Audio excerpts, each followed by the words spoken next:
Mais comment Max Verstappen est monté sur le podium en partant de la voie des stands et malgré cette course folle, pourquoi aller chercher le titre relève désormais plus du miracle que de la performance? Alors oui, je sais, je fais encore une vidéo sur Max Verstappen, mais revenir sur la stratégie de course qui s'est déroulée hier soir sous nos yeux me fait plus kiffer que de me reprendre encore une fois la tête sur un problème de pénalité de la part de la FIA. Et oui, 10 secondes pour Piastri, c'est trop pour la petite histoire, et ne pas reconnaître que Antonelli partage aussi la responsabilité dans l'incident qui a mis le pauvre Charles Leclerc dehors, je trouve ça assez dingue. Mais bon, pour mon bien-être, je choisis donc de parler d'un sujet moins énervant et plus intéressant, la stratégie. Alors du coup pour cette vidéo on va voir ensemble d'abord pourquoi Verstappen s'est fait éliminer en Q1 et puis est parti des stands. Sa course ne s'est pas résumée à seulement faire des dépassements mais aussi à des circonstances de course qui sont allées dans son sens. C'est ce qu'on pourrait appeler plus communément la chance dont tous les pilotes ont toujours un petit peu besoin et parfois ça va bien, parfois ça va pas bien. Et évidemment on va regarder ensemble le rythme de course par rapport à Norris et à Kimi Antonelli parce que la McLaren gérait quand même bien sa course mais la Red Bull était un peu plus rapide a priori, ou en tout cas, mettez les chevaux. Et alors, j'ai deux questions à vous poser pour terminer la vidéo. Est-ce que Red Bull aurait dû laisser Verstappen en piste et ne pas l'arrêter pour mettre les softs et pouvoir gagner la course? Et surtout, est-ce que Verstappen a encore une chance d'être titré?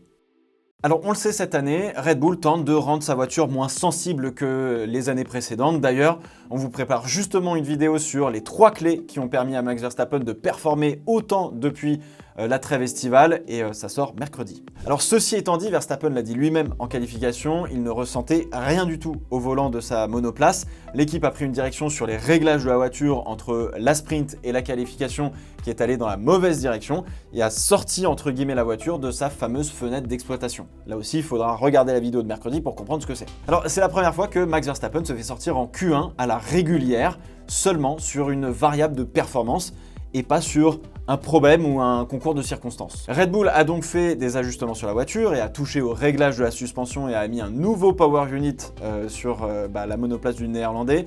Cela a cassé la fameuse règle du parc fermé, obligeant Max Verstappen à partir depuis les stands. Alors la voiture devait normalement être mieux réglée sans avoir la garantie que ce soit le cas. Plus le nouveau power unit, ça permet de mettre un peu plus les chevaux, mais P16 ou partir des stands, c'est du pareil au même. Donc autant avoir une voiture potentiellement mieux pour le Grand Prix et partir des stands. Et en plus de cela, du fait d'être éliminé en Q1, Verstappen avait aussi à sa disposition des softs neufs notamment, dont il ne s'était pas servi à disposition donc pour la course. Il lui fallait donc un petit peu de chance, c'est ce qu'on va voir maintenant, parce qu'il y a eu des circonstances qui sont allées dans son sens. Alors Max Verstappen a eu quand même de la chance, ça se matérialise par des circonstances de course qui se sont passées devant lui évidemment. Alors on peut noter la grossière erreur d'appréciation de Lewis Hamilton qui est allé au contact avec la voiture de Colapinto, juste devant lui, aileron avant cassé, hop, une place de gagné, même s'il a reçu quelques petits débris. D'ailleurs, on suspecte que ces petits débris de l'aileron avant de Lewis Hamilton aient pu causer une crevaison lente sur le pneu avant droit de la Red Bull, ce qui l'a fait rentrer au stand de manière un peu prématurée. Alors, on peut noter aussi le crash du malheureux Gabriel Bortoleto, le héros local qui a donc abandonné, une place de plus de gagné aussi de cette manière. On note aussi l'incident qui a beaucoup fait parler entre Kimi Antonelli, Oscar Piastri et Charles Leclerc. Charles Leclerc abandonne une place de gagné. Oscar Piastri se retrouve derrière la Red Bull aussi puisqu'il a écopé de 10 secondes de pénalité qu'il a dû servir pendant son premier arrêt au stand.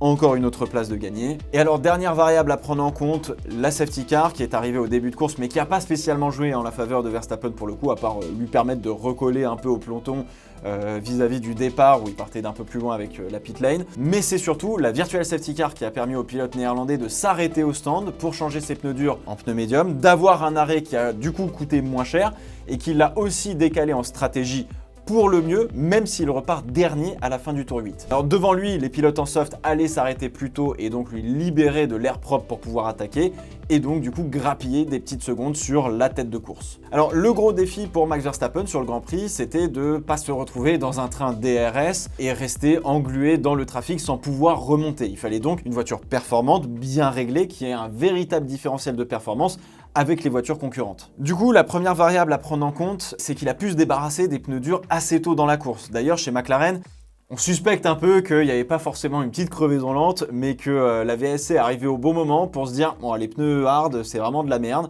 donc on s'en débarrasse et on va se mettre sur les médiums. » Du coup, ils se sont ouverts un maximum de stratégies, dont celle de faire quasiment, entre guillemets, la course en médium, contrairement aux autres qui devaient encore une fois repasser à un composé de pneus différent pour le reste de la course. Eux, ils pouvaient complètement faire médium et terminer leur course. Alors pour compliquer le tout pour les voitures de tête, les hards se sont une nouvelle fois révélés être un mauvais pneu et donc il était préférable de jouer sur médium soft en termes de stratégie, sauf que les softs restaient quand même des pneus relativement fragiles. Le graphique que vous avez sous les yeux montre l'écart en secondes entre Max Verstappen, Kimi Antonelli et Lando Norris, Norris étant une référence, donc c'est pour ça que sa ligne, elle est plate. Alors on peut le voir, de la fin de la Virtual Safety Car jusqu'au premier arrêt de Verstappen, Lando Norris arrive à creuser l'écart avec Kimi Antonelli sans trop de problèmes.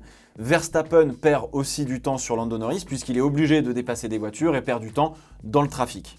Au vu de la dégradation des pneus, de la possibilité que Verstappen fasse médium pour finir la course et vu que les pneus hard sont mauvais, chez McLaren, on décide d'arrêter Lando Norris et de le basculer sur une stratégie un peu plus agressive que la potentielle médium hard qu'on pouvait avoir en tête en début de course. La stratégie la plus rapide pour Lando Norris à ce moment-là est donc de hausser le rythme avec des pneus plus tendres pour contrer Max Verstappen qui peut ne plus s'arrêter en l'obligeant du coup à taper dans ses médiums et donc à devoir s'arrêter finalement encore une fois et lui éviter de faire médium, mais de faire médium soft par exemple. D'ailleurs, on le voit une nouvelle fois sur le graphique, Max Verstappen, lorsqu'il s'arrête à la mi-course pour remettre des médiums, il reprend quand même pas mal de secondes à Lando Norris qui lui est en fin de relais avec ses softs. Norris s'arrête une nouvelle fois pour mettre des médiums et finir la course. Sauf que désormais, Norris est derrière Verstappen à la régulière et si Verstappen ne s'arrête plus, Norris doit le dépasser en piste pour pouvoir gagner la course. Donc avec des pneus médiums vieux de 15 tours de plus que Norris, est-ce que Max Verstappen aurait pu rester en piste et remporter la victoire au prix d'une défense plus qu'agressive je pense face au pilote McLaren? Tenir autant de temps avec les médiums, c'était pas spécialement impossible. Norris a fait 30 tours avec le plein d'essence dessus en début de course, donc c'est faisable. Ceci étant dit, peut-être que la Red Bull dégrade un peu plus que la McLaren et donc aller au bout, c'était potentiellement s'effondrer en toute fin de course et perdre plus que des gros points en championnat, plus que la potentielle P2, P3 qu'ils avaient. Alors l'équipe a préféré le faire rentrer, mettre des softs neufs, mais malheureusement ces pneus restaient très voire trop fragiles et si Verstappen a eu jus du pneu sur le début de son relais, c'était moins le cas en fin de course évidemment, malgré un rythme de course global qui était plus élevé que celui de la Mercedes sur l'ensemble de la course. En revanche, si on prend en compte le contexte de cette fin de saison, je pense que c'était peut-être finalement plus intéressant de laisser Verstappen en piste, le faire résister comme il pouvait face à Lando Norris.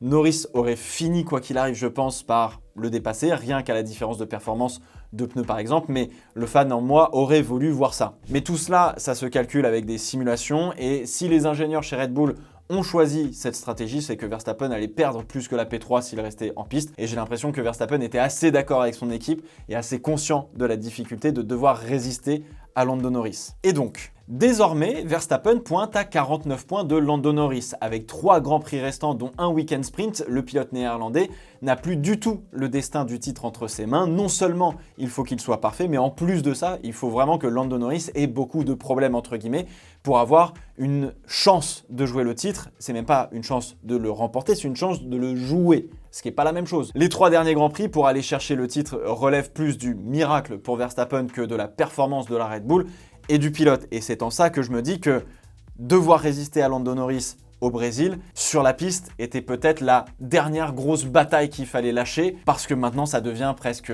impossible pour Verstappen d'être titré tout simplement. Alors, même Oscar Piastri n'a plus autant la main sur le titre qu'avant, lui aussi dépend trop de la performance de Lando Norris qui lui a fait littéralement le break sur à peu près tout le monde sur ce Grand Prix du Brésil. Il a un matelas relativement confortable pour finir la saison, à moins de circonstances de course relativement exceptionnelles. Norris a déjà une main sur le trophée. Il peut aborder ses Grands Prix relativement sereinement et il n'est pas obligé d'être absolument parfait pour pouvoir être titré. Peut-être qu'il fallait laisser Verstappen en piste pour avoir cette dernière bataille et tenter d'aller chercher un petit peu plus de temps pour pouvoir jouer le titre.